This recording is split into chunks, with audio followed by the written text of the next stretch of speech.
యేసుక్రీస్తు వారు పిలిస్తే వచ్చిన ఈ 12 మంది, అనగా ఈ 12 మందికి నేను పెట్టుకున్న పేరేంటి తెలుసా? సంఘం. ఎవరండి? సంఘం. ఇప్పుడు ఈ సంఘంలో ఒక ఇద్దరు గురించి మాట్లాడుతూ ఉన్నాను. ఈ సంఘంలో ఇద్దరు గురించి మాట్లాడుతూ ఉన్నాను. ఒక ఆయన పేరు ఏం పేరు తెలుసా? ఇస్కరియోతు యోధా. చెప్పండి, ఎవరండి? ఇస్కరియోతు యోధా. మరొక ఆయన పేరేంటి తెలుసా? పేతురు. ఎవరండి? మాట్లాడలేదమ్మా. పేతురు. ఈ సంఘములో యేసు క్రీస్తుని వెంబడిస్తున్న ఈ గుంపు ఏదైతే ఉందో, ఈ గుంపులో ఒక ఇద్దరి గురించి దేవుని యొక్క దాసునిగా దేవుని వాక్యముని బట్టి మాట్లాడాలని నేను సిద్ధపడ్డాను. ఒక ఆయన పేరు ఏం తెలుసునంటే ఇస్కరియోతు యోధా. మరొక ఆయన పేరు ఏం తెలుసునంటే పేతురు. దేవుని స్తోత్రం చెప్పండి. హల్లెలూయా. మీకు మాట చెప్పిన మీరు గమనించండి. దేవుని రక్తములో కడగబడిన వారిని, లేదా దేవుడు కోరుకున్న వారిని, దేవుని చేతుల్లో వాడబడుతున్న వారిని కూడా సాతాను కోరుకుంటాడా? ఆల్రెడీ పాపములోనే ఉన్న వారిని సాతాను కోరుకుంటాడా? మిమ్మల్ని 2 ప్రశ్నలు వేశాను నేను. దేవుని రక్తము చేత కడగబడి దేవుని యొక్క రక్తమాంసాల్లో పాలు పంచుకుంటూ, అర్థమవుతుందండి, దేవుని చేత వాడబడుతూ దేవుని నమ్ముకుంటున్నామని చెబుతూ దేవుని మార్గము నడుస్తున్న వారిని సాతాను కూడా కోరుకుంటాడా? లేక లోకంలో ఉన్న వారిని కూడా కోరుకుంటాడా? చెప్పండి. దేవునితో ఉన్నవాడిని మాత్రమే చెప్పండి సాతాను కూడా కోరుకుంటాడు. మీకు అర్థమవుతుంది అనుకుంటున్నాను. స్తోత్రం. ఎలా చెప్పగలరు పాస్టర్ గారు? ఏదైనా తోటలో అవ్వ ఆదాములు ఎవరి పిల్లలు? వాళ్ళిద్దరిని ఎవరు కోరుకున్నారు? దేవుడే కోరుకున్నాడు. స్తోత్రం. అదే ప్లేస్లో అవ్వ ఆదాములు ఎవరు కోరుకున్నాడు? ఎవరు కోరుకున్నారు? సాతాను కోరుకున్నాడు. అవునంటారు కాదంటారా? దేవుని స్తోత్రం కలిగినగా చాలా శ్రద్ధగా వినాలి దేవుని వాక్యాన్ని. అంటే దేవుని ప్రజలైన వారిని, లేదా దేవుని పిల్లలమని ఆ దేవుని కొరకు బ్రతుకుతున్న వారిని కూడా సాతాను ఖచ్చితంగా కోరుకుంటాడు. అందులో సందేహమేమీ లేదు. మరి లోకంలో ఉన్న వాడిని కోరుకోడు. ఎందుకు కోరుకోడు? వాడు ఆల్రెడీ చెప్పాలి, వాడు ఆల్రెడీ లోకంలో ఉన్నవాడే. అంటే సాతాను గారికి ప్రథమ కుమారుడు అయిన వాడు, సాతానికి ప్రథమ కుమార్తె అయిన వాడు ఎవరు తెలుసునంటే ఆల్రెడీ పాపములో పడిపోయి పాపము చేత చచ్చిన వాడు ఆల్రెడీ సాతాను సంబంధే. కానీ ఏర్పరచబడిన వారిని సైతము కూడా ఈడ్చుకుని పోవాలని కోరుకుంటున్న వాడు ఎవరు తెలుసునంటే సాతాను. అంటే దేవుడు కోరుకుంటున్నాడు, దేవుడు కోరుకుంటున్న వారిని కూడా సాతాను కోరుకుంటున్నాడు. దేవుని స్తోత్రం చెప్పండి. హల్లెలూయా. అయితే ఇప్పుడు నేను చెప్పబోయే మాట ఏంటంటే, దేవునిని వెంబడిస్తున్న ఈ 12 మందిలో ఈ ఇద్దరైన వారు ఎవరు తెలుసా? ఇస్కరియోతు యోధా ఉన్నాడు, పేతురు ఉన్నాడు. దేవుని స్తోత్రం. హల్లెలూయా. చూడండి, ఇస్కరియోతు యోధా ఉన్నాడు, పేతురు ఉన్నాడు. ఆమేన్. అసలు ఇస్కరియోతు యోధా గురించి దేవుని వాక్యం ఏం చెబుతుందో కింద మనం ఆలోచన చేద్దాం. ఇప్పుడు ఇస్కరియోతు యోధా ఎవరిని వెంబడిస్తున్నాడు? దేవుని వెంబడిస్తున్నాడు. పేతురు గారు కూడా ఎవరిని వెంబడిస్తున్నారు? మరి ఇస్కరియోతు యోధా గురించి వాక్యం ఏం చెబుతుందో మనం చూద్దాం. దేవుని స్తోత్రం చెప్పండి. హల్లెలూయా. ఏం చెప్తా ఉంది? మత్తయి సువార్త 10వ అధ్యాయము 4వ మాట మనం చదువుతామండి. కనానీయుడైన సిమోను, దేవునికి స్తోత్రం కలుగుని గాక. చూడండి, ఇక్కడ ఈ మాటను మీరు గమనించారా? ఇప్పుడు చూడండి, వీళ్ళిద్దరూ కూడా ఎక్కడున్నారు చెప్పండి? యేసు ప్రభు అనే సంఘములో ఉన్నారు. వీళ్ళు ఎక్కడున్నారమ్మా? యేసు క్రీస్తు వారి పిలిస్తే వచ్చిన వారు, యేసు క్రీస్తుని వెంబడిస్తున్న వారు, యేసు క్రీస్తుని వెంబడిస్తున్నామని చెప్పుతూ ఉన్న గుంపులో ఉన్నవారు ఈ ఇద్దరు. దీని స్తోత్రం చెప్పండి. హల్లెలూయా. ఇప్పుడు ఇద్దరిలో ఒకరి గురించి దేవుని వాక్యం ఏమని చదివిస్తుంది అంటే, చూడండి ఏమంటున్నాడండి? కనానీయుడైన సిమోను, ఇస్కరియోతు యోధా. దీని స్తోత్రం. అంటే ఇప్పుడు యేసు క్రీస్తుని వెంబడిస్తున్న ఈ ఇస్కరియోతు యోధా ఎవరో తెలుసునంటే, మత్తయ్య గారు చెప్తున్న మాట ఏంటో తెలుసునంటే, ఇదిగో యేసుని అప్పగించేవాడై ఉన్నాడు. స్తోత్రం. మత్తయి గారు ఎలాగని మాట్లాడారు, మరి లూకా గారు మార్కు గారు ఎలా మాట్లాడారు? మార్కు సువార్త 3వ అధ్యాయము 19వ మాట మనం చదివితే చూడండి, ఆయనను అప్పగించిన ఇస్కరియోతు యోధ, అంటే మార్కు గారు కూడా చెప్తున్నారు ఏమని తెలుసా? ఇస్కరియోతు యోధ చెప్పండి, యేసు ప్రభువుని అప్పగించేవాడై ఉన్నాడు. దేవుని స్తోత్రం, హల్లెలూయా, హల్లెలూయా. మరి లూకా గారు కూడా ఇస్కరియోతు యోధ గురించి ఏం మాట్లాడుతున్నాడు కొన్ని విషయాలు మనం ధ్యానం చేద్దాం. ఒక కింద చూడండి, లూకా సువార్త 6వ అధ్యాయము 16వ మాట మనం చదువుదామండి. 6వ అధ్యాయము 16వ మాట మనం చదువుదాం. యాకోబు సహోదరుడైన యూదా ద్రోహియగు ఇస్కరియోతు యూదా అనువారు. దీన్ని చూసారండి, ఇక్కడ మాట ఎలా ఉంది?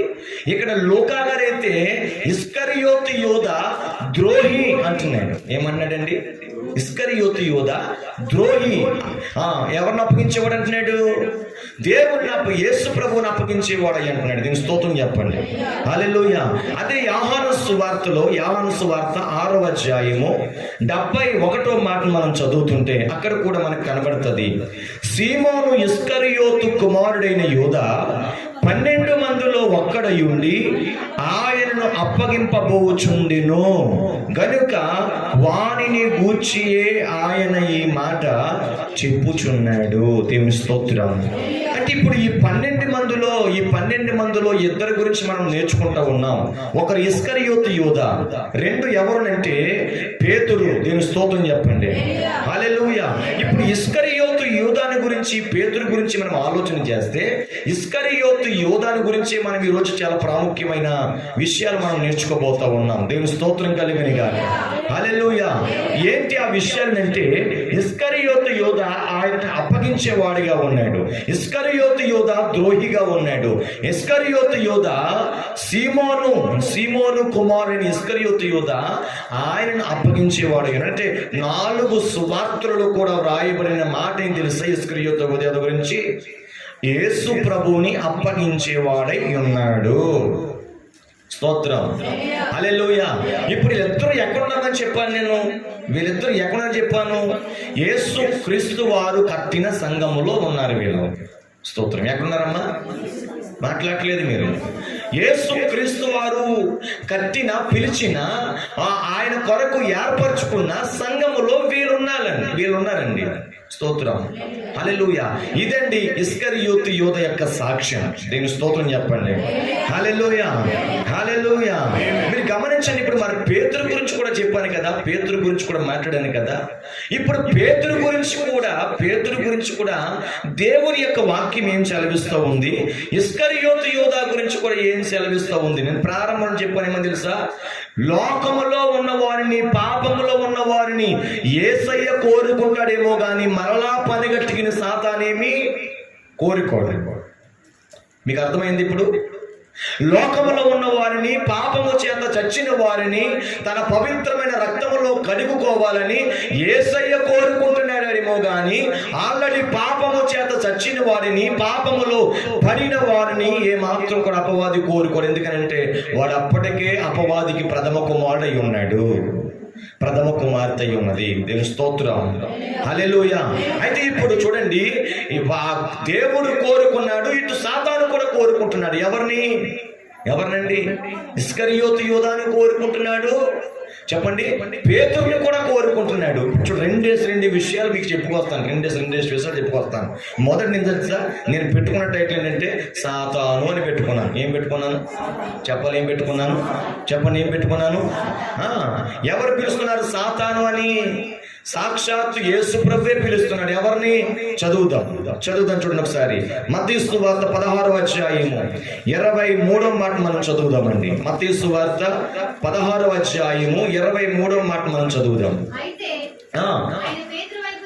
అంగు చూడండి, అయితే ఆయన పేతురు వైపు తిరిగి, సాతానా, నా వెనుకకు పొమ్ము, నీవు నాకు అభ్యంతర కారణమై ఉన్నావు.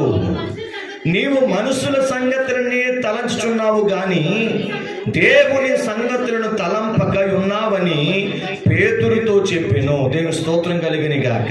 హల్లెలూయా. ఇక్కడ యేసు ప్రభు వారి అంటున్నాడు, యేసు ప్రభు వారు అంటున్నాడు, యేసు ప్రభు పిలుచుకున్న ఈ 12 మందిలో ఒకడైన పేతురునంటున్నాడు. ఏం తెలుసా? సాతానా నా వెనకకు పో అంటున్నాడు. బాబు ఎంత మాట అనేసాడే కదండి పాపం. యేసు ప్రభు ఎంత మాట అనేసాడే కదండి. ఎవరిని? పేతురుని పట్టుకుని ఏమనేసాడండి? చెప్పాలి. సాతానా అనేసాడు. ఎంత ఘోరాతి ఘోరమైన మాట మాట్లాడాడు తెలుసా? ఇప్పుడు పేతురు గారు ఏం చేయాలి? సంఘాన్ని మార్చేయాలి. ఇప్పుడు పేతురు గారు ఏం చేయాలి? మందిరాన్ని మార్చేయాలి. ఇప్పుడు పేతురు గారు ఏం చేయాలి? పాస్టర్ గారినే మార్చేయాలి. అవునంటారా కాదంటారా? మాట్లాడలేదు. కానీ పేతురు గారిని యేసు ప్రభు అంటున్నాడు, సాతానా నా వెనుకకు పో అంటున్నాడు. స్తోత్రం. ఇదిగో నువ్వు మనుషుల యొక్క తలంపులనే తలంచుచున్నావు కానీ దేవుని తలంపులు కలిగి నువ్వు లేవు అని పేతురుతో యేసు ప్రభు చెప్పాడు. అంటే ఇప్పుడు పేతురుని ఏమని పిలిచాడు తమ్ముడు? ఏమని పిలిచాడు? సాతాను అని పిలిచాడు. ఎందుకు సాతానని పిలవాల్సి వచ్చింది అని అంటే, సాతానుని ఎవరు కోరుకున్నారు? పేతురుని ఎవరు కోరుకున్నారు తెలుసునంటే, చెప్పండి, ఎవరు కోరుకున్నారండి? దేవుడు కోరుకున్నట్లుగానే సాతాను కోరుకుంటున్నాడు. దేవుడు అంటున్నాడు, మీ తలంపులు వంటివి కాదు నా తలంపులు అంటున్నాడు. కానీ పేతురుని అపవాది ప్రేరేపించి ఎవరి తలంపుల వల్ల మాట్లాడిస్తున్నాడు తెలుసునంటే, మనుషుల యొక్క ఆలోచనతో సాతాను మాట్లాడిస్తుంటే అది గమనించిన యేసయ్య అన్నాడు, సాతానా నా వెనుకకు పో, నాకు అభ్యంతరకరంగా నువ్వు ఉండకన్నతోటి మాట. స్తోత్రం. హల్లెలూయా. ఇప్పుడు పేతురు గారిని ఏమన్నాడండి? సాతాను అన్నాడు. ఇప్పుడు ఇస్కరియోతు యోధాని కూడా ఏమన్నాడు చూడండి ఒకసారి. ఇస్కరియోతు యోధాని కూడా ఏమన్నారు చూడండి ఒకసారి. యోహాను సువార్త 6వ అధ్యాయము 70వ మాట చదవండి.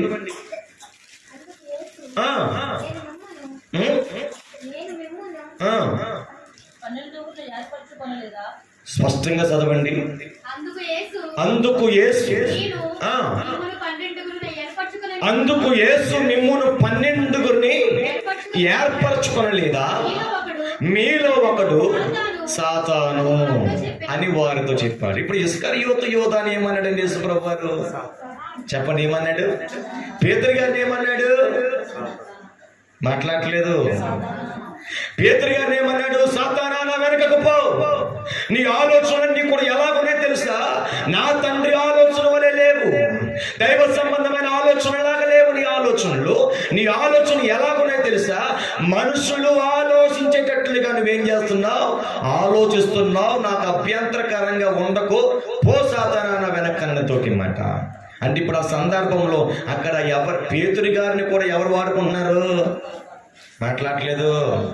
నిద్రలోంచి బయటకు రండి. నిద్రలోంచి బయటకు రండి అమ్మా. నిన్ను కూడా చాలా బాగా వాడుకున్నాడు సాతాను. ఇంటి దగ్గర పట్టిన నిద్ర చెప్పండి మందిరంలో పట్టేస్తుంది. అంటే ఎవరు వాడుకున్నారండి? చెప్పాలి. యేసుప్రభు ఏమన్నాడు? మీరు శోధనలో ప్రవేశించుకున్నట్లు మెలకు కలిగి ప్రార్థన చేయండి అని చెప్తుంటే నువ్వు ప్రశాంతంగా నిద్రపోతున్నావు అంటే నేను ఎంత పెద్ద సాతాను వాడుకుంటుందో చూడండి. స్తోత్రం. మందిరానికి రావాలన్న ఆలోచన దేవుడిచ్చిందే. మందిరానికి వచ్చిన తర్వాత నిద్రపోవాలన్న ఆలోచన కూడా ఎవరిచ్చారు? సాతాను ఇచ్చారు. ఇప్పుడు చూసారా, మీకు అర్థమైపోయింది సబ్జెక్టు. ఇప్పుడు మీకు అర్థమైందా? మందిరానికి వెళ్ళాలన్న ఆలోచన అది ఎవరి ఆలోచన? మందిరంలోనికి వచ్చి నిద్రపోవాలన్న ఆలోచన ఎవరిది? చూసారా, ఎవరిని ప్రేరేపించాడు? ఆల్రెడీ మందిరం మానేసి ఇంటి దగ్గర ప్రశాంతంగా పడుకున్న వారు ఎలాగనూ సాతానికి ప్రథమ కుమారులే. స్తోత్రం. మందిరానికి వచ్చి కూడా చెప్పండి నిద్రపోతూ ఉంటే చెప్పాలమ్మా, చెప్పాలి. ఎవరు వాడుకుంటున్నారు? ఇప్పుడు పేతురు గారిని ఎవరు వాడుకుంటున్నారు? చెప్పండి, ఎవరు వాడుకుంటున్నారండి? సాతానే వాడుకుంటున్నాడు. దైవ సంబంధమైన ఆలోచన కలిగి ఉండాల్సిన ఈ పేతురు మనుషుల యొక్క ఆలోచనలతో ఏం చేస్తానో తెలుసా? యేసు ప్రభు దగ్గర మాట్లాడుతూ ఉంటుంటే యేసు ప్రభు అంటాడు, సాతానా నా వెనకకు పో అన్నాడు. అదే సమయంలో ఇస్కరియోతు యోధా ఇదిగో 12 మందిని కూడా నేను ఏర్పరచుకొనలేదా? అయితే మీలో ఒకడు ఎవరో తెలుసా? సాతాను అంటున్నాడు. ఎవరంటున్నాడు? సాతాను అంటున్నాడు. అంటే ఇప్పుడు వీళ్ళిద్దరిని ఏమని పిలిచాడు? ఇప్పుడు సాతానా అని పిలిచాడు. ఇప్పుడు కానీ ఏమాత్రం కూడా నోరు జారి పాస్టర్ సిహెచ్ ప్రసాద్ గారు నువ్వు మందిరానికి రావట్లేదు, శుక్రవారం నువ్వు కనబడలేదు, శనివారం కూడా కనబడలేదు, నువ్వు పెద్ద సైతాను అని అనుకో, చెప్పాలి. పాస్టర్ గారిని బతకనిస్తారమ్మా? చెప్పండి. మాట్లాడట్లేదు. స్తోత్రం. బ్రతకనివ్వరు. ఎవరో దేశాల్లో చెప్పాలి. యేసు ప్రభువుని బ్రతకనివ్వకూడదని పరిసయ్యులు శాస్త్రులు తరుముతుంటే వారికి తోడుగా ఇస్కరియోతు యూదా ఏం చేశాడు? యేసు ప్రభుతోనే ఉంటూ యేసు ప్రభుని అప్పగించాడు. అలాగే అప్పగించే విశ్వాసులు ఎంతమంది లేరు సంఘాల్లో? స్తోత్రం. హల్లెలూయా, హల్లెలూయా. గమనించండి. మీకు 2 విషయాలు చెప్పాను. ఏంటి? పేతురుని సాతాను పిలిచాడు, ఇస్కరియోతు యూదాని కూడా మనలో ఒకడు సాతాను అంటున్నాడు. దేవుని స్తోత్రం చెప్పండి. హల్లెలూయా, హల్లెలూయా, హల్లెలూయా. అంటే వీళ్ళిద్దరూ కూడా ఎలాగున్నారో తెలుసునండి. ఇప్పుడు సాతాను చేత ప్రేరేపించబడిన వారిగా ఉన్నారు. ఎక్కడున్నారు వీళ్ళు? సంఘములో ఉన్నారు. ఎక్కడున్నారమ్మా? చెప్పాలి. ఎక్కడున్నారు? సంఘములో ఉన్నారు. ఇప్పుడు ఈ సంఘములో ఉన్న వారిని యేసయ్య అంటున్నాడు, ఇదిగో నువ్వు సాతాను చేత ప్రేరేపించబడుతున్నావు.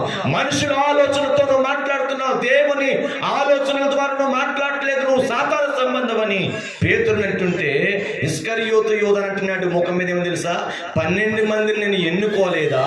అందులో ఒక్కడు సాతాను అంటున్నాడు. ఇప్పుడు ఈ సాతాను చేత ప్రేరేపించబడుతున్న ఈ ఇద్దరికి కూడా యేసు ప్రభువు 2 సూచనలు ఇచ్చాడు. ఏమిచ్చాడు? చెప్పండి. ఏమిచ్చాడమ్మా? యేసు ప్రభువు 2 సూచనలు ఇచ్చాడు. ఏంటి ఆ 2 సూచనలు? చదువుదామా? ఆ 2 సూచనలు కూడా చదువుదాం. మొదట వాళ్ళిద్దరిని ఎవరిని ప్రేరేపిస్తున్నాడని చెప్పేసి యేసు ప్రభు గుర్తించాడు. సాతాను ప్రేరేపించి మాట్లాడిస్తున్నాడు అని గుర్తించాడు యేసు ప్రభు. గుర్తించిన ఇద్దరికి 2 సూచనలు చెప్తున్నాడు. ఎవరు? యేసు ప్రభు. ఏంటి ఆ సూచనలు? చదువుతారా ఒకసారి? యోహాను సువార్త 13వ అధ్యాయం 38 చదవండి. యోహాను సువార్త 13వ అధ్యాయము 38వ మాట చదవండి.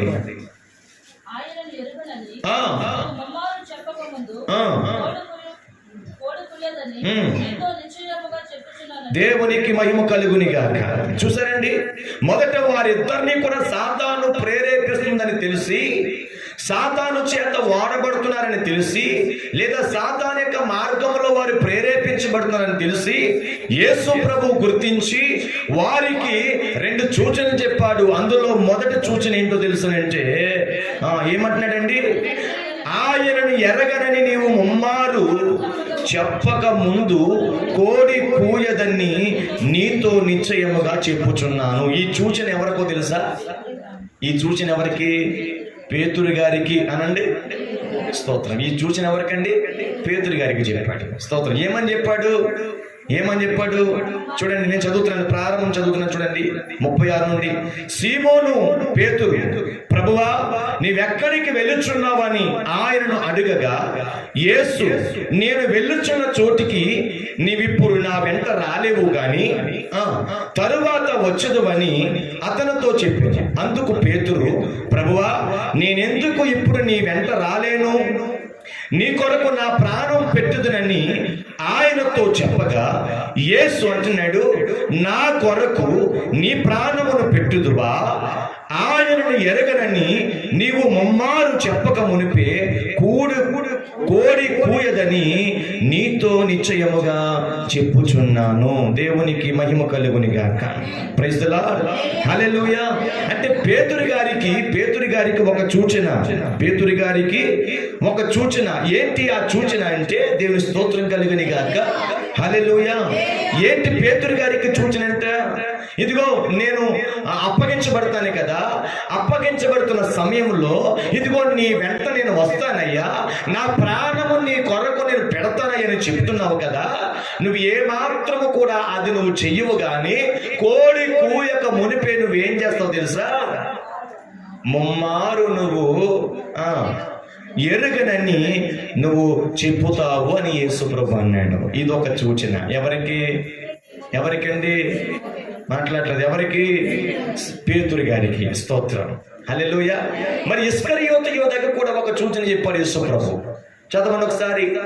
అదే 13వ అధ్యాయం, యోహాను సువార్త 13వ అధ్యాయం 26 నుండి 27 వరకు మనం చదువుకుందాం. అందుకు యేసు, నేను ఒక ముక్క ముంచి ఎవరికి ఇచ్చేదనో వాడే అని చెప్పి ఒక ముక్క ముంచి సీమోను కుమారుడకు ఇస్కరియోతు యోధాకి ఇచ్చెను. వాడు ఆ ముక్క పుచ్చుకొనగానే సాతాను వానిలోనికి ప్రవేశించెను. దేవునికి స్తోత్రం, హల్లెలూయా. ఇప్పుడు చెప్పండి, చూసిన ఎవరికి చెప్పాడు? చెప్పండి, ఎవరికి చెప్పారు? ఇస్కరియోతు యోధాకి చెప్పాడు. మొదట పేతురుని ఏమన్నాడు? సాతానా అన్నాడు. ఇస్కరియోతు యోధాని కూడా ఏమన్నాడు? సాతానా అన్నాడు. ఇప్పుడు వీళ్ళిద్దరికి సూచనలు చెప్పారు. ఏమని చెప్పాడు? ఇదిగో నేను ఏమాత్రమో కూడా ఎరగనని నువ్వు ముమ్మారు ఏం చేస్తావు తెలుసా? నువ్వు చెబుతావు కోడి కూయకు మునుపు అన్నాడు. స్తోత్రం. అంటే ఇప్పుడు వీళ్ళిద్దరి విధానం కూడా చెప్పండి, వీళ్ళిద్దరి విధానము కూడా సంఘములో ఉన్న ఈ 2 క్యారెక్టర్లు ఖచ్చితంగా చాలా సూటిగానే యేసు ప్రభువుకి అర్థమవుతుంది కాబట్టి యేసు ప్రభు అంటాడు వారిద్దరిని సాతానా అని పిలిచాడు. మరలా ఏమని తెలుసా? ఇదిగో ఆయనని ఎరగనని నువ్వు కోడి కూయకమని నువ్వు చెబుతావు అన్నాడు. మరి ఇస్కరియోతు ఏమన్నాడు? ఇస్కరియోతుని, నేను ఎవరికైతే ముక్క ముంచి ఇస్తానో వాడే నన్ను అప్పగిస్తాడు అని అన్నప్పుడు ఆ ముక్క ముంచి ఇచ్చిన వెంటనే ఇస్కరియోతు యోధాలోనికి ఎవరు ప్రవేశించారు చెప్పండి? సాతాను ప్రవేశించింది. స్తోత్రం, ప్రైజ్ ది లార్డ్, హల్లెలూయా, హల్లెలూయా. అంటే ఈ రోజున సంఘములలో ఈ 2 తలంపులు కలిగిన వారు ఉన్నారు. స్తోత్రం. యేసు ప్రభు అంటే తెలుసుండి కూడా కొన్ని ప్రతికూల పరిస్థితుల్లో యేసు ప్రభు ఎవరో మాకు తెలియదని చెప్పే గుంపు సంఘాలలో ఉన్నారు ఈ రోజున. స్తోత్రం. మీకు మాట చెప్పన, జలసాల కొరకు, ఎంజాయ్ కొరకు, మత్తు కొరకు, ఆనందము కొరకు యేసు ప్రభు యొక్క వాక్యముని అమ్మేసే విశ్వాసులు కూడా లేకపోలేదు సంఘములో. అందుకే యేసు క్రీస్తు అనే సంఘములో ఈ ఇద్దరి గురించి మాట్లాడుతూ ఉన్నాడు. దీని స్తోత్రం చెప్పండి. హల్లెలూయా, హల్లెలూయా, హల్లెలూయా. ఈ సూచనలు ఏవైతే యేసు ప్రభు చెప్పారో ఈ సూచనల ప్రకారంగానే ఇస్కరియోతు యోధా యేసు ప్రభువును అప్పగించేశాడు. స్తోత్రం చెప్పండి. హల్లెలూయా, హల్లెలూయా.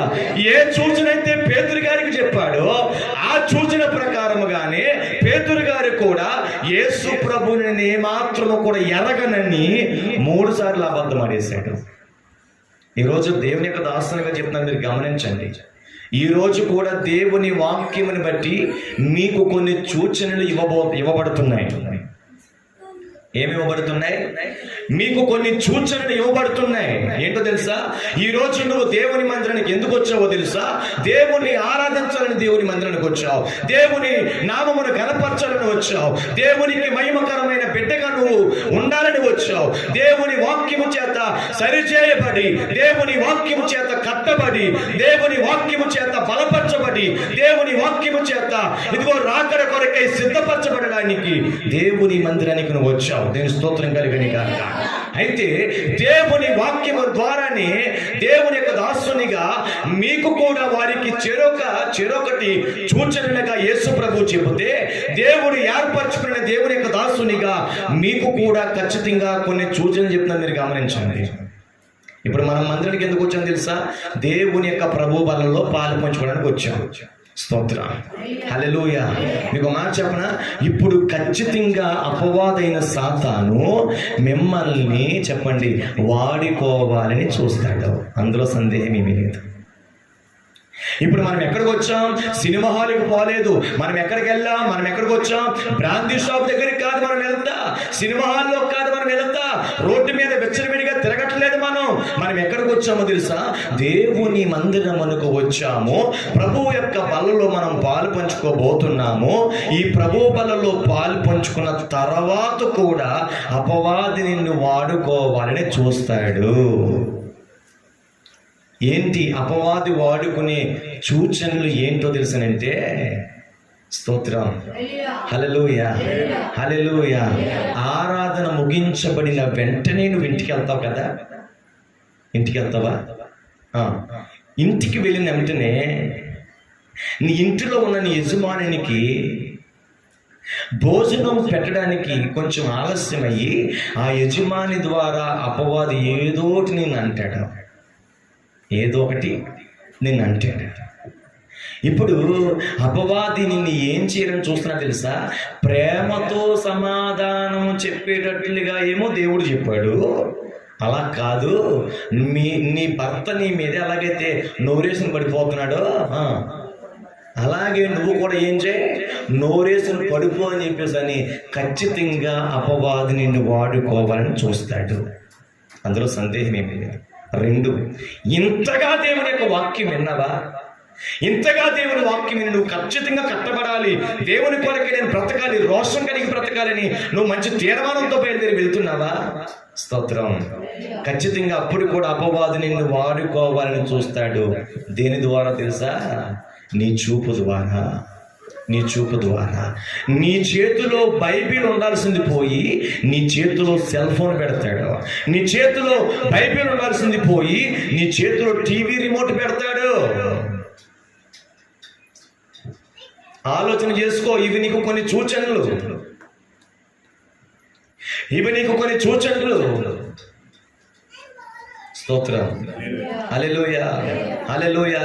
ప్రభు యొక్క బల్లను తీసుకున్నాం, ప్రభు యొక్క రక్తమాంసాల్లో పాలు పంచుకున్నాం. ఏది ఏమైనా సరే దేవుని సంతోషపెట్టే బిడ్డగా నేను ఉండాలి అని నువ్వు మంచి తీర్మానంతో నువ్వు వెళ్తావు.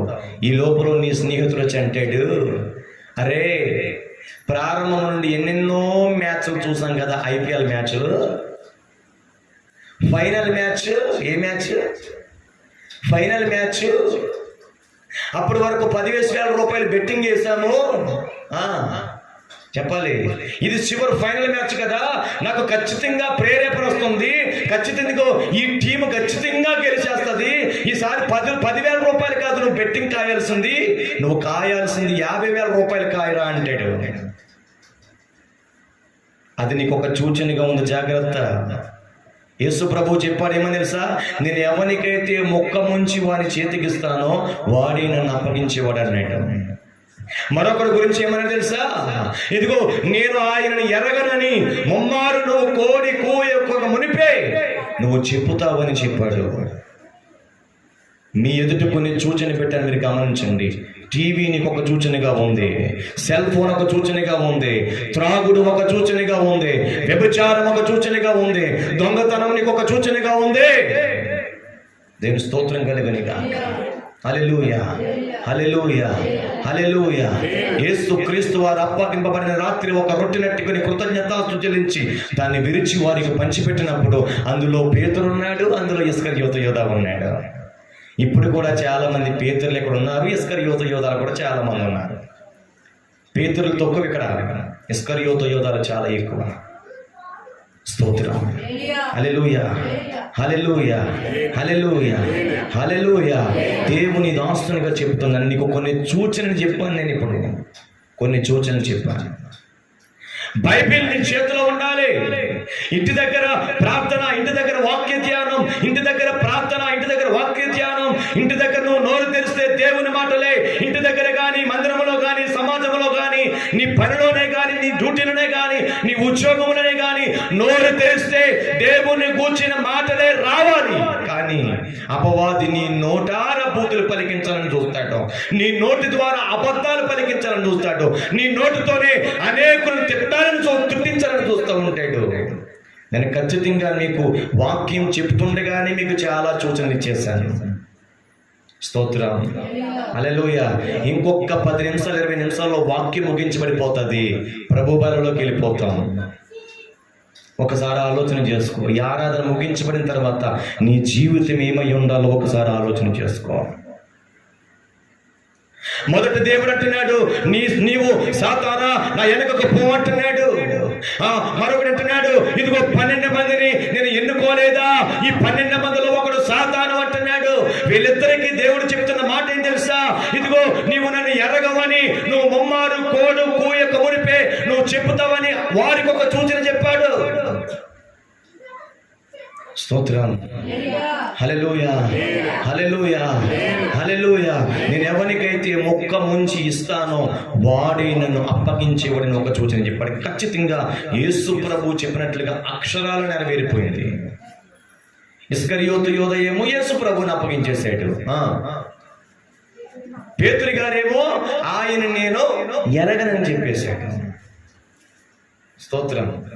హల్లెలూయా, హల్లెలూయా. మీకు మాట చెప్పనా, ఆ సూచన ప్రకారంగా వారిద్దరూ చేయాల్సిన పని చేసేసారు. కానీ నీకు మాట చెప్పనా, ఇద్దరిలో కూడా పశ్చాత్తాపం కలిగింది. ఏం కలిగిందండి? ఇద్దరికి పశ్చాత్తాపం కలిగింది. ఆ పశ్చాత్తాపం కంటే ముందు ఇస్కరియోతు యోధాకి అంత కోపం ఎందుకు వచ్చింది అనుకున్నారు యేసు ప్రభు మీద? ఇస్కరియోతు యోధాకి ఎందుకు అంత కోపం వచ్చేసింది తెలుసా?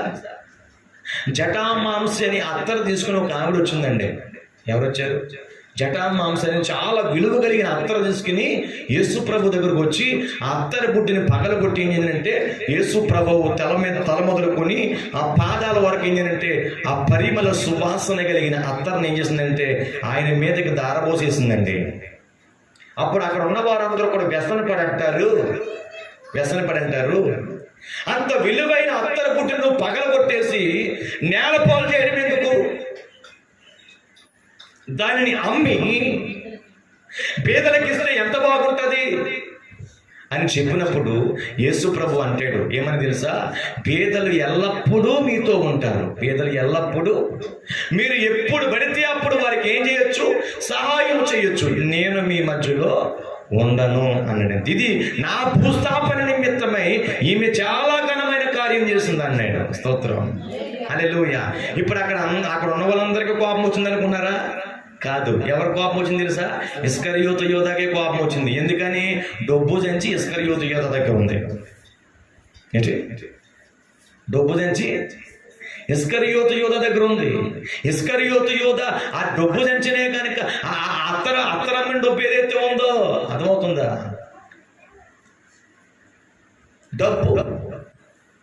డబ్బు. కానీ ఇస్కరియోతు యోధ డబ్బు గురించి ఆలోచన చేస్తుంటే ఎప్పుడు మాట్లాడలేదు యేసు ప్రభు అంతా ఘాటుగా. ఏమని మాట్లాడేది తెలుసా? ఇదిగో పేదలు ఎప్పుడైనా ఉంటారు, వారికి ఎల్లప్పుడూ మీరు సహాయం చేయొచ్చు, నేను మీ మధ్యలో ఉండను అని చెప్పాడండి. ఆ కింద వాక్యం అంతా చూడండి. అత్తరు ఎప్పుడైతే అమ్మలేదో, అత్తరమ్మ డబ్బులు ఎప్పుడైతే ఇస్కరియోతు యోధ చేతికి రాలేదో వెంటనే మరి ఇంక యేసు ప్రభుతో ఉంటే కేవలం కానుకల డబ్బాలు వచ్చే కానుకలే సంచిలో ఉంటాయి తప్ప మరి ఇలాంటి కానుకలన్నీ రావాలంటే ఎలా వస్తాయని చెప్పి ఆలోచించుకుంటూ మరి మొత్తం మీద ఎలా కాదు, యేసు ప్రభువుని అప్పగించేతే బాగుంటుందని అప్పుడు వరకు యేసు ప్రభువుని ఎలా పట్టుకుందామని చూస్తున్న శాస్త్రుల దగ్గరికి, పరిసయ్యుల దగ్గరికి వెళ్ళి అంటాడు, యేసు ప్రభువుని మీకు అప్పగిస్తాను, మీరు నాకు ఎంత ఇస్తారన్నాడు. ఏంటి? యేసు ప్రభుని మీకు అప్పగిస్తాను, నాకు ఎంత ఇస్తారన్నాడు. అప్పుడు అలా అన్నారు. ఏమని తెలుసా? 30 వెండి నాణాలు ఇస్తామన్నారు. ఎంత అన్నారు? 30 వెండి నాణాలు. యేసు ప్రభు నమ్మేస్తాడు. ఈరోజు చాలా మంది యేసు ప్రభు నమ్మేస్తున్నారండి. చూడండి, ఇక్కడ చూడండి ఎంతమంది కనపడుతున్నారు చూడండి. యేసు ప్రభుని నమ్మేసిన వాళ్ళు అంటే ఖాళీ చెప్తున్నాను. నేను ఏం చెప్తున్నాను? వచ్చినడు కోసంగా చెప్తుంటా. ఈ గ్యాప్ ఏదైతే ఉందో, ఈ ఖాళీ ఏదైతే ఉందో, ఈ ఖాళీగా ఉన్నవారు చెప్పండి యేసు ప్రభుని ఎంత దారుణంగా అమ్మేశారు చూడండి. ఈరోజు ఆదివారం దేవుని మందిరానికి రావాల్సింది పోయి చెప్పండి వ్యర్థముగా తమ కుటుంబాల దగ్గర గడుపుతున్నారు. యేసు ప్రభువుని నమ్మేలేదండి? చెప్పండి అమ్మా. ఈ రోజున కొంతమంది బిడ్డలు కేదార్లకు వచ్చేసారులే, మార్నింగ్ ఆరాధనకు వచ్చేసారు కొంతమంది. స్తోత్రం. వారికి కార్యక్రమాలు ఉన్నాయని వచ్చేస్తారు. స్తోత్రం. హల్లెలూయా. ఈ రోజున యేసు ప్రభుని అతి దారుణంగా అమ్మేస్తున్నారండి. అతి దారుణంగా అమ్మేస్తున్నారు. డబ్బుకి అమ్మేస్తున్నారండి. డబ్బు పిచ్చి. తిండికి అమ్మేస్తున్నారండి. ఒక పూట కూడా ఉపవాసం ఉండట్లేదు, తిండి పిచ్చి. ఒక్క పూట కూడా మందిరంలోకి వద్దాం. శుక్రవారం ఆరాధన జరుగుతుంది, శనివారం ఉపవాస ప్రార్థన జరుగుతూ ఉంది, ఆదివారం ఆరాధన జరుగుతూ ఉంది. దేవుని మందిరానికి వెళదాం, దేవుని మందిరంలో కూర్చుందాం. యేసు ప్రభువుని అమ్మకుండా యేసు ప్రభువుని హత్తుకుందాం అన్న ఆలోచన లేకుండా ఈ రోజున చాలా మంది అమ్మేయట్లేదా? యేసు ప్రభువుని అమ్మేయట్లేదా? సినిమాలకు అమ్మేయట్లేదా? సీరియల్కి అమ్మేయట్లేదా? అన్య సంబంధమైన కార్యక్రమాలలో భోజనాలకు అమ్మేయట్లేదా? ఏమండి? దేవుని స్తోత్రం కలుగని గాక. హల్లెలూయా. మీకు ఒక మాట చెప్పనా, పేతురేమో ఆయన నాకు తెలియదు అన్నాడు. ఇస్కరియోతు ఏదేమో అమ్మేశాడు. వీళ్ళిద్దరిలో చెప్పండి సూచనలు జరిగిపోయాయి. స్తోత్రం. ఇప్పుడు ఏంటి తెలుసా? ఇప్పుడు మనం ఎక్కడికి వచ్చాం తెలుసా? పశ్చాత్తాపం దగ్గరికి వచ్చాం. ఎక్కడికి వచ్చాం? మాట్లాడలేదు. ఎక్కడికి వచ్చామమ్మా? పశ్చాత్తాపం దగ్గరికి వచ్చాం. ఇప్పుడు ఇద్దరికి పశ్చాత్తాపం కలిగింది. ఎస్, ఖచ్చితంగా తప్పు చేస్తున్నామని అంటే ఆత్మ మనల్ని ఏం చేస్తుంది తెలుసా? గద్దిస్తుంది. వాక్యం మనల్ని గద్దిస్తుంది. ఆ తప్పు చేస్తున్నామని అంటే ఇది తప్పు అని వాక్యం ఖండిస్తుంది. దీని స్తోత్రం చెప్పండి. హల్లెలూయా. ఒక తల్లి కోసం చెప్తున్నా, మీరు గమనించండి. ఆమె దేవుని మందిరానికి వెళ్ళేదే, దేవుని చర్చికి వెళ్ళేదే, యేసు ప్రభు యొక్క రక్తంలో కడగబడిందే. ఒక రోజు ఏం చేసింది తెలుసా? 100 రూపాయలు పెట్టుకునంట కూరగాయల దుకాణం దగ్గరికి వెళ్ళిందంట. ఎక్కడికి వెళ్ళింది? కూరగాయల దుకాణం దగ్గరికి వెళ్ళి ఆమెకి కావలసిన కూరగాయలు ఏవైతే ఉన్నాయో కొనుక్కుందంట. కొనుక్కుని ఏం చేసింది తెలుసా? 100 రూపాయలు ఆ కూరగాయలు అమ్ముకున్న ఆ కూరగాయల దుకాణం ఆయనకి ఇచ్చిందంట. ఇస్తే అతను ఏం చేశాడు? ఎవరితోనో మాట్లాడుతూ ఆ 100 రూపాయలు ఏం చేశాడు తెలుసా? బ్యాగ్లో పెట్టేసుకున్నాడు. బ్యాగ్లో పెట్టేసుకుని వెంటనే ఆమె కూరగాయలు కవర్లో వేసుకుంటుందంట, సర్దుకుంటుందంట. ఈ లోపల అతను ఏం చేశాడు తెలుసా? 400 రూపాయలు ఆమెకి తిరిగి ఇచ్చాడంట. ఏం చేశాడు? 400 రూపాయలు ఆమెకి తిరిగి ఇచ్చాడంట. ఇప్పుడు ఆయన ఏం చేయాలి? 400 రూపాయలు పట్టుకి ఆమె ఏం చేయాలి? 400 రూపాయలు పట్టుకుని ఏం చేయాలి? అయ్యా, నేను పట్టుకుని వచ్చిందే 100 రూపాయలు పట్టుకుని వచ్చాను. ఆ 100 రూపాయలు కేవలం 60 రూపాయలే ఏమైపోయింది? కూరగాయలకి అయ్యింది. నాకు 40 రూపాయలు ఇవ్వాలి నువ్వు. ఇదిగో అది తెలుసుకోకుండా నువ్వేం చేస్తావు తెలుసా? 400 ఇచ్చేస్తావయ్యా. నీ ఏం చేయాలమే? చెప్పాలి, ఏం చేయాలమ్మా? ఇచ్చేయాలి కదా. ఇవ్వకుండా ఏం చేసింది తెలుసా? ఆ 400 రూపాయలు గుప్పిట్లో పెట్టుకుని ఆ కూరగాయలు కూడా పట్టిన ఇంటికి వచ్చేసిందంట. ఇంటికి వచ్చేసి సమయం అవుతుంది కదా అని ఏం చేసింది తెలుసా? కూరగాయలు ముందేసుకుని కూరగాయలు కోస్తూ ఉంటుంటే కూర వండాలన్న ఆలోచన కంటే ఈ 400 రూపాయలు ఎందుకు తెచ్చేసానా అని ఆమె ఏమైపోతుంది తెలుసా? చెప్పండి. ఆమెలో ఆమె ఇది తప్పు అని ఏం చేస్తుంది తెలుసా? తన ఆత్మ గద్దిస్తూ ఉంది. శరీరం ఏమని తెలుసా? ఎందుకలే పట్టుకెళ్ళకు, ఏదో కొచ్చుకుంటాయి అంటుంది శరీరం. ఆత్మ ఏమంటుంది తెలుసా? వద్దు, నువ్వు చేసింది చాలా తప్పు. ఆయన ఎంతో ప్రయాసపడ్డాడు, ఆయన ఎంతో కష్టపడి పండించుకున్నాడు.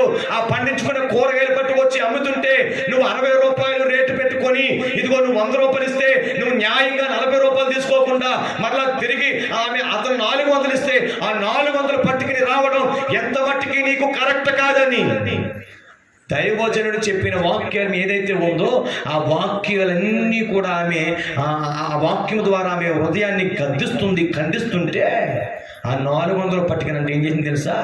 ఆ కూరగాయల దుకాణం దగ్గరికి వచ్చి ఆ 400 రూపాయల కూరగాయల దుకాణం ఇచ్చేసి, అయ్యా నేను తప్పు చేశాను, నేను ఇచ్చింది 100 రూపాయలే, నువ్వు నాకు ఇవ్వాల్సిన 40 రూపాయలు ఇవ్వాలి, కానీ 400 రూపాయలు ఇచ్చేసావు. ఆ 400 రూపాయలు పట్టుకుని వెళ్ళిపోయాను మాట. కానీ ఆ పట్టుకెళ్ళిన మరుక్షణమే ఆ కొద్ది నిమిషాలే నన్ను ఎంతగానో నా ఆత్మ నాలో గద్దిస్తూ ఉంది, అది తప్పు అని. స్తోత్రం. అందుకొరకే అదిగో 400 రూపాయలు నేను పట్టుకొచ్చి ఇచ్చేసానయ్యా, నీ చేతులతో ఇదిగోనయ్యా నువ్వు తీసేసుకోవయ్యా అని చెప్పేసి అంతే. స్తోత్రం చెప్పండి. హల్లెలూయా.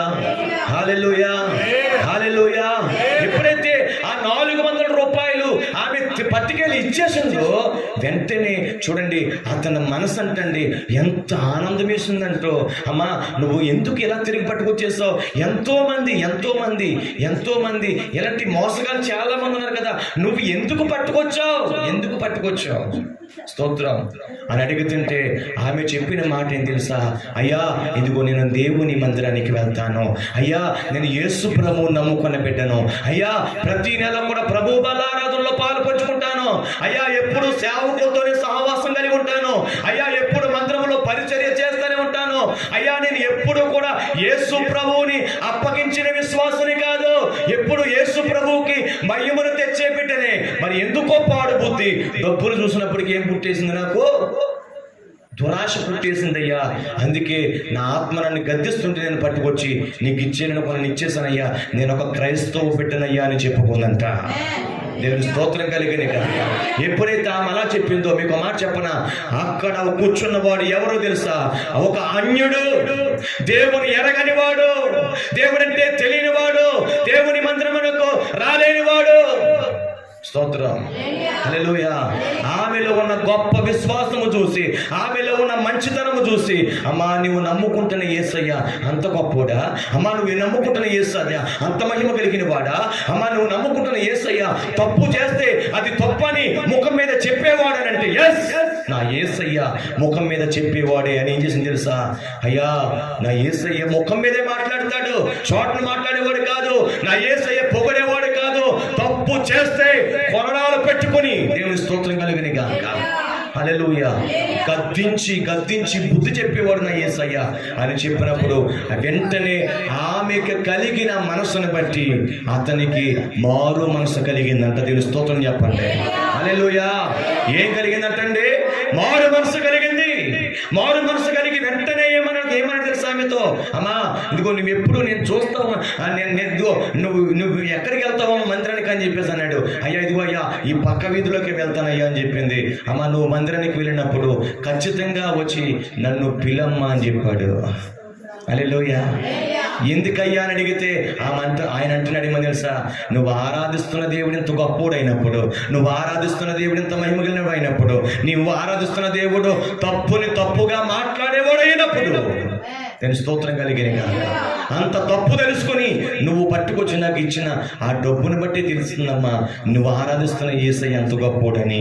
అమ్మ నేను కూడా మందిరానికి వస్తానమ్మని మారు మనసు పొందాడంట, రక్షణ పొందాడంట, ఆయన కూడా రక్త మాంసాల్లో పాలు పంచుకున్నాడంట. మరి ఈరోజు నీ హృదయం ఏం గద్దిస్తుంది? శుక్రవారం ఆరాధన మానేస్తున్నప్పుడు నీ ఆత్మని గద్దిస్తుందా లేదా? ఆదివారం మందిరం మానేస్తున్నప్పుడు నీ ఆత్మ గద్దిస్తుందా లేదా? బూతులు మాట్లాడుతున్నప్పుడు నీ ఆత్మని గద్దిస్తుందా లేదా? ఇదిగో నువ్వు అనవసరమైన అబద్ధాలు మాట్లాడుతున్నప్పుడు నీ ఆత్మ నిన్ను గద్దిస్తుందా లేదా? అయ్యో మందిరానికి వెళుతున్న వాడినే, అయ్యో మందిరానికి వెళుతున్న దానినే, అయ్యో నేను ఇదిగో పేతురు వలె పశ్చాత్తాపపడే వాడిగా ఉండాలి కానీ ఇస్కరియోతు యోధ వలె యేసు ప్రభువుని అప్పగించేసేవాడిగా ఉండనింటని నీకు ప్రేరేపణ రావట్లేదా? టీవీ చూస్తున్నప్పుడు నీ మనసు గద్దించట్లేదా? క్రికెట్ చూస్తున్నప్పుడు నీ మనసు గద్దించట్లేదా? సెల్ ఫోన్లో అశ్లీల చిత్రాలు చూస్తున్నప్పుడు నీ మనసు గద్దించట్లేదా? మోకరించి ప్రార్థన చేయని రోజున నీ మనసుని గద్దించట్లేదా? నీ అంతరాత్మని నీకు తెలియట్లేదా నువ్వు చేస్తుంది తప్ప అని? స్తోత్రం. హల్లెలూయా, హల్లెలూయా, హల్లెలూయా, హల్లెలూయా, హల్లెలూయా, హల్లెలూయా. దేవుని వాక్యం చదివిస్తూ ఉంది. దేవుని స్తోత్రం కలిగిన గాక. హల్లెలూయా. నీవు దేవునికి వ్యతిరేకమైన పని ఏది చేసినా అది తప్పు అని ఏది గద్దిస్తుంది చెప్పండి? వాక్యం నేను గద్దిస్తుంది. వాక్యము గద్దించినప్పుడు నిజమే నేను చేసింది తప్పే. కొన్ని వారాలు నేను మందిరం మానేశాను, కొన్నిసార్లు సేవకుని దగ్గర రావడం మానేశాను, కొన్నిసార్లు పరిచర్య చేయడం మానేశాను. అదిగో గడిచిన దినాల్లో ఎంతో గొప్ప పరిచర్య చేసే వాడిని కానీ ఇదిగో నా పరిచర్య కుంటిపడిపోయింది, నా ప్రార్థనా జీవితం కుంటిపడిపోయింది, నా వాక్య ధ్యానం కుంటిపడిపోయింది, నా ఉపవాసం కుంటిపడిపోయింది. ఇదిగో నేను సేవకులతో కలిసి ఎంతో చక్కగా కూర్చుని ఆత్మ సంబంధమైన విషయాలు నేను మాట్లాడుకునేవాడిని కదా. ఇదిగో దైవజనుని దగ్గరికి కూడా నేను వెళ్ళలేకపోతా ఉన్నాను, కుంటిపడిపోయాను అంటే యేసుక్రీస్తుని అప్పగించేశాను. ఇక మాట చెప్పన, ఇద్దరు పేతురు ఇస్కరియోతు యూదా సాతాను చేత ప్రేరేపించబడిన వారే. ఇద్దరికి యేసు ప్రభు చెప్పాలి సూచనలు, ఆ సూచన ప్రకారంగా జరిగింది వాస్తవంగా. స్తోత్రం, హల్లెలూయా, హల్లెలూయా. ఆ సమయంలో ఇస్కరియోతు యూదా పశ్చాత్తాపడుతున్నాడు, పేతురు కూడా పశ్చాత్తాపడుతున్నాడు. నిజమే. ఈరోజు మన జీవితం ఎలా ఉంది? ఈరోజు మన జీవితం ఎలా ఉంది? నేను ఒక కొటేషన్ రాస్తాను కదా, ఒక మెసేజ్ రాస్తాను కదా, మీకు అందరికి మీ ఫోన్లకు వచ్చినాయా, వాట్సాప్కి వచ్చినాయా? వాట్సాప్కి వచ్చిందా? బ్లూ కలర్లో రాశాను కదా, నైనా సరిగా కూర్చో. వాట్సాప్లో రాసి పంపించాను కదా, అది నేను రాసిన వాక్యమే. చదివారా? ఎంతమంది చదివారా వాక్యాన్ని? ఆ బ్లూ కలర్ పోస్టర్ మీద రాసి పంపించాను కదా, ఎంతమంది చదివారా వాక్యాన్ని? అడగలే ఏం రాశానని అడగలే, చెప్పండి ఎంతమంది చదివారు? స్తోత్రం. ఏం రాసానో నేనే చెప్తాను. నేను స్తోత్రం కలిగినగా. నీ సమస్య ఏదైనా, ఏంటి నీ సమస్య ఏదైనా దేవుని దగ్గర మోకరించి ప్రార్థన చేస్తే, సేవకులతో కలిసి ప్రార్థన చేస్తే, నీ సమస్య ఏదైనా చెప్పాలి, నిన్ను విడిపించే దేవుడై ఉన్నాడు ఆయన. దేని స్తోత్రం కలిగినగా. హిజ్కియా ప్రార్థన చేయలేదా? 15 సంవత్సరాల ఆయుష్ను పొడిగించుకున్నాడు. పేతురు చెరసాలలో ఉంటే సంఘము ప్రార్థన చేయలేదా? పేతురు విడుదల పొందుకున్నాడు. స్తోత్రం, హల్లెలూయా, హల్లెలూయా.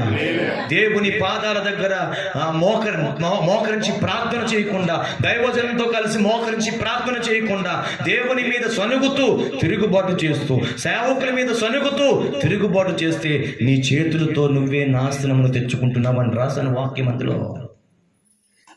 అందుకే శ్వాసనలో ప్రవేశించుకున్నట్లు మెలకువగలిగి ప్రార్థన చెయ్యండి అని అందులో రాశాను నేను. స్తోత్రం, హల్లెలూయా, హల్లెలూయా. నీ సమస్య ఏదైనా ఖాళీగా ఇంటి దగ్గర కూర్చుని గోర్లు గిల్లుకుంటే నీ సమస్య తీరదు. స్తోత్రం, హల్లెలూయా. యేసయ్య పాదాల దగ్గరకు వచ్చి ఆయన పాదాలు పట్టిన బ్రతిమలాడితే మన సమస్యలన్నీ కూడా తీరిపోతాయి. ప్రైజ్ ది లార్డ్, హల్లెలూయా. చూడండి, పేతురు సంఘంలో ఉన్నవాడే, ఇస్కరియోతు యూదా కూడా సంఘంలో ఉన్నవాడే. చూడండి, యేసు ప్రభుని వెంబడిస్తున్నవాడు ఇస్కరియోతు యూదా, పేతురు కూడా యేసు ప్రభుని వెంబడిస్తున్నాడు. కానీ సాతాను కూడా కోరుకుంటాడు పేతురుని, ఇస్కరియోతు యూదాను కూడా కోరుకున్నాడు సాతాను. అర్థమవుతుందండి? ఈరోజు ఒకడేమో యేసు ప్రభుని అప్పగించేశాడు, ఒకడేమో చెప్పండి యేసు ప్రభు ఎవడో మాకు తెలియదయ్యా అంటున్నాడు. ఎంత దౌర్భాగ్యమైన పరిస్థితి చూడండి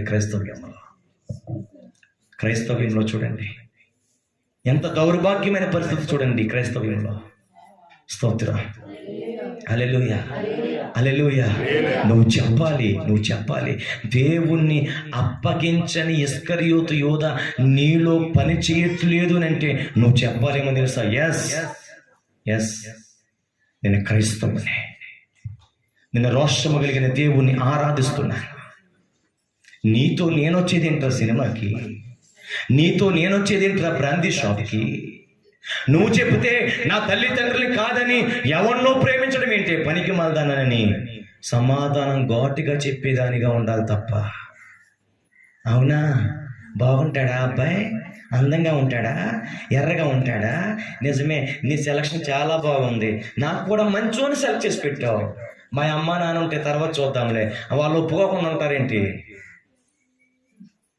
ఆ ప్రేమ ఆయన మీద కొనసాగించేద్దామని కలిసిపోతావా? స్తోత్రం, హల్లెలూయా, హల్లెలూయా. దైవ జనాంగమా, దేవుని దాస్తునిగా 2 చేతులు జోడించి చెబుతున్నాను, 2 చేతులు జోడించి చెప్తున్నాను. నిజమే, సంఘంలో 2 గుంపులు ఉన్నాయి. ఒకటి ఇస్కరియోతు యూదా గుంపు, 2 పేతురు గుంపు. ఏంటి చెప్పండి, ఏంటి? ఒకటి ఇస్కరియోతు యూదా గుంపు, 2 ఏంటి? పేతురు గుంపు. ఏ గుంపులో ఉన్నావు?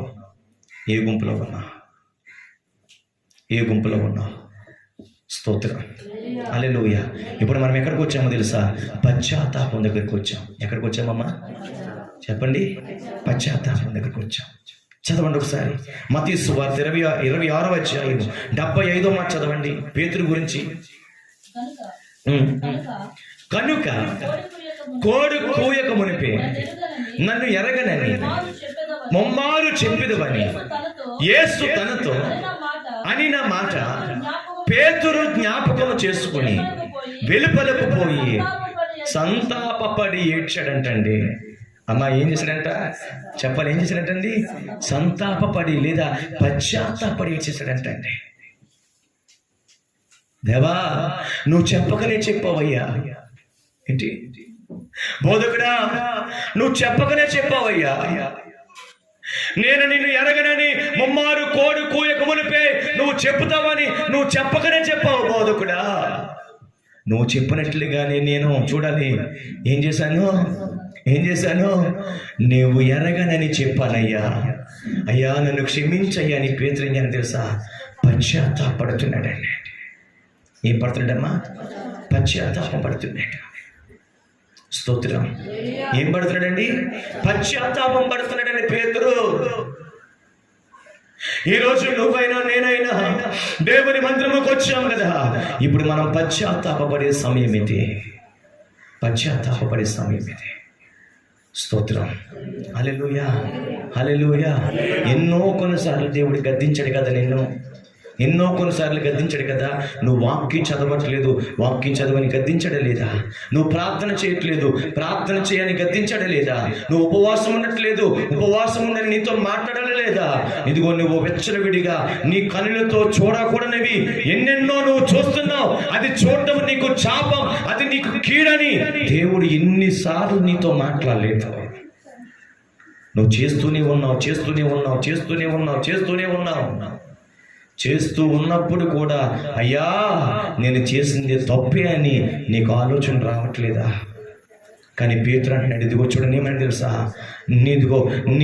నిన్ను ఎరగనని ముమ్మారు చెప్తావని నువ్వు చెప్పావయ్యా. ఖచ్చితంగా నేను అదే చెప్పాను అయ్యా అని ఏం చేస్తే తెలుసా అండి? వెలుపలికి వెళ్ళిపోయి మోకరించి కన్నీరు పెట్టుకుని ఏం తెలుసా? సంతాపం పడుతున్నాడు లేదా పశ్చాత్తాపడుతున్నాడు. స్తోత్రం. హల్లెలూయా. పశ్చాత్తాపపడిన పేతురు గారు ఏం తెలుసుకున్నాడు తెలుసా? నీ మాటలు నీతి కలిగిన మాటలు. నాయనా నువ్వెవరో తెలుసా? సజీవుడైన వాడు అంటున్నాడు పేతురు. అమ్మా ఈరోజు మనం దేవుని మందిరానికి వచ్చాం అయ్యా, దేవుని సన్నిధికి వచ్చాం. ఇదిగో ఇప్పుడు మనం మోకరించబోతున్నాం. అయ్యా నీ మాటలు నీతి కలిగిన మాటలు. నువ్వెవరో తెలుసా?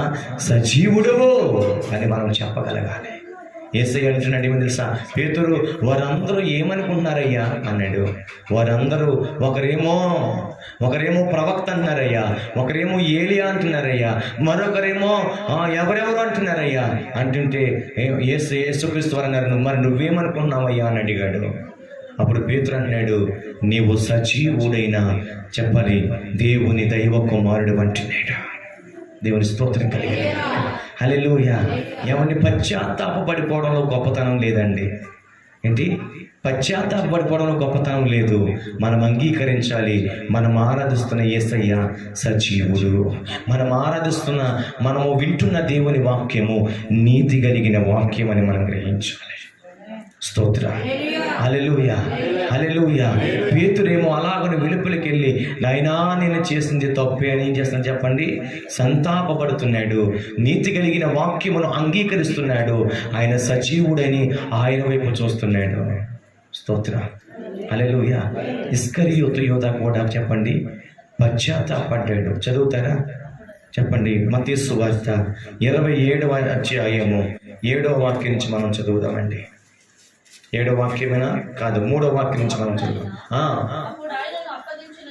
అప్పుడు ఆయనను అప్పగించిన యోధ ఆయనకు శిక్ష విధింపబడగా చూచి పశ్చాత్తాపపడి ఆ 30 వెండి నాణెములకు ప్రధాన యాజకుల యొద్దకును పెద్దల యొద్దకును మరలా తెచ్చి నేను నిరపరాధి యొక్క రక్తమును అప్పగించి పాపము చేసి తినని చెప్పాను. వారు దానితో మాకేమి అని చూసారండి. దానితో మాకేం పని ఉందయ్యా, నువ్వు చూసుకో, నువ్వు అప్పగించేసావంతే ఇంకా సరిపోయింది. ఇంకా మాకు చంపడమే, యేసు ప్రభువుని చంపడమే మాకు ఆలస్యం. స్తోత్రం. ఏమని పశ్చాత్తాపడుతున్నాడు చెప్పండి?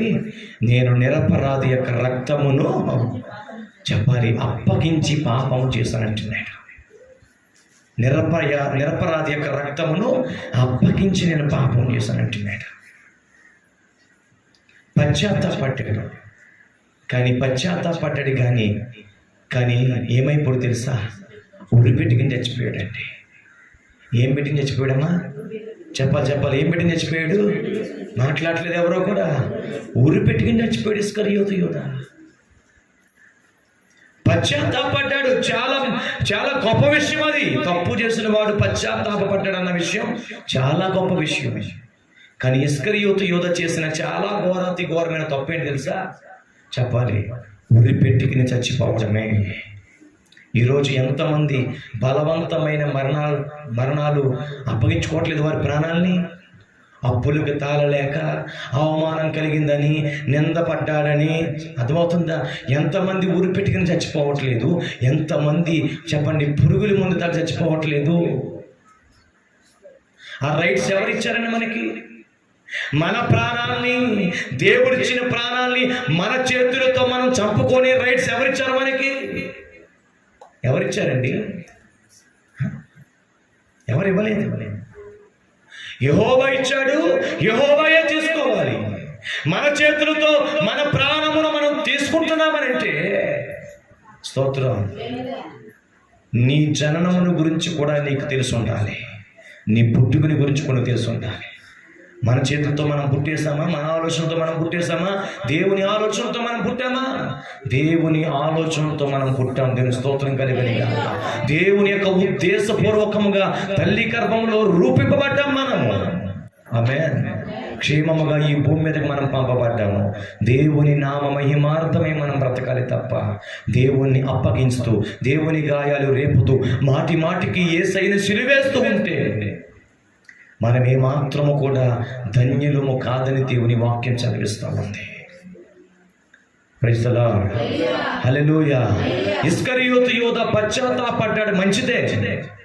కానీ చేసిన తప్పు అంటే తెలుసా? తన చేతులతో తన ప్రాణమును తీసుకున్నాడు. చూసారా? అదే చేసిన తప్పు. అతని మరణం మత్తయ్య గారు అలాగైతే అలా చెప్పారు కానీ, మత్తయ్య గారు అలా చెప్పారు కానీ, లూకా గారు ఎలా చెప్పారో చూడండి ఒకసారి. లూకా గారు అపోస్తుల కార్యాలు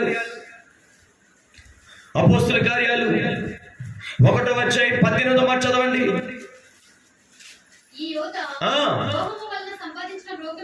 ఏంటమ్మా? ఈ యూదా ద్రోహము వలన సంపాదించిన రూకలు ఇచ్చి ఒక పొలము కొనెను. అతడు తల క్రిందులుగా పడి మడిమె బద్దలైనందున బయటికి వచ్చే. ఈ సంగతి యెరూషలేము ప్రజలందరికీ తెలిసింది. ఈ రోజు దేవుని మందిరముకు వచ్చిన ప్రజలందరికీ ఇస్కరియోతు యూదా మరణం ఏంటో మీకు తెలిసింది. దీని స్తోత్రం చెప్పండి. హల్లెలూయా, హల్లెలూయా, హల్లెలూయా. చూసారా ఇస్కరియోతు యూదా ఎంత ఘోరంగా మరణించాడో. అమ్మా, ధనాపేక్ష సమస్త కీడులకు మూలం. పోతూ ఏమి చీపురు పూల కూడా మనం పట్టుకుని పోము. కానీ ఈరోజున సంపాదన కొరకే పరిగెడుతున్నాడు మనిషి, తిండి కొరకే బ్రతుకుతున్నాడు మనిషి, భర్త కొరకే బ్రతుకుతున్నాడు మనిషి, ఆస్తులు అంతస్తుల కొరకే బ్రతుకుతున్నాడు మనిషి. యేసు ప్రభువుని అప్పగించేస్తున్నాడు. ఇస్కరియోతు యూదా మరణం చూడండి ఎంత ఘోరంగా ఉందో. ఇస్కరియోతు యూదా సంఘంలోనే ఉన్నాడు. చెప్పండి, పేతురు గారు కూడా సంఘంలోనే ఉన్నారు.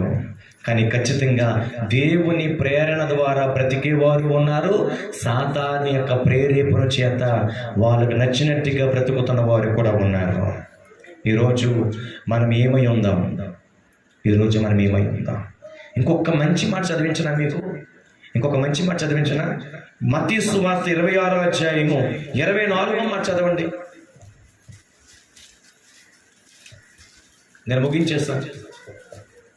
మత్తయి సువార్త 26వ అధ్యాయం 24వ మాట. అమ్మా, మనుష్య కుమారుని గూర్చి వ్రాయబడిన ప్రకారం ఆయన పోవుచున్నాడు గాని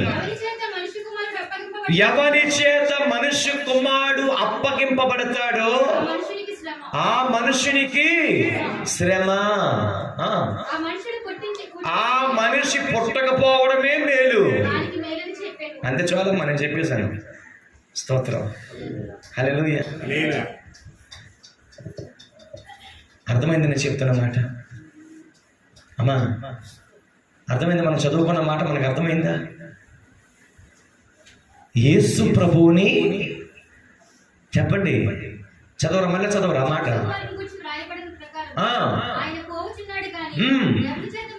అదిగో చూసారా, ఎవని చేతైతే యేసు ప్రభు అప్పగించబడుతున్నాడో ఆ మనిషికి ఖచ్చితంగా శ్రమలే కలుగుతాయి అని దేవుని వాక్యం చదివిస్తుంది. పాస్టర్ సిహెచ్ ప్రసాద్ గారిగా చెప్తుంటా.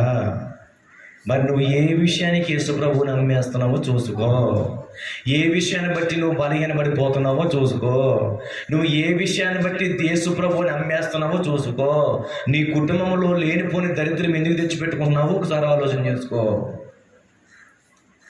మనిషి కుమారుని అప్పగించు వాడికి చెప్పండి శ్రమ అని ఉంది అక్కడ.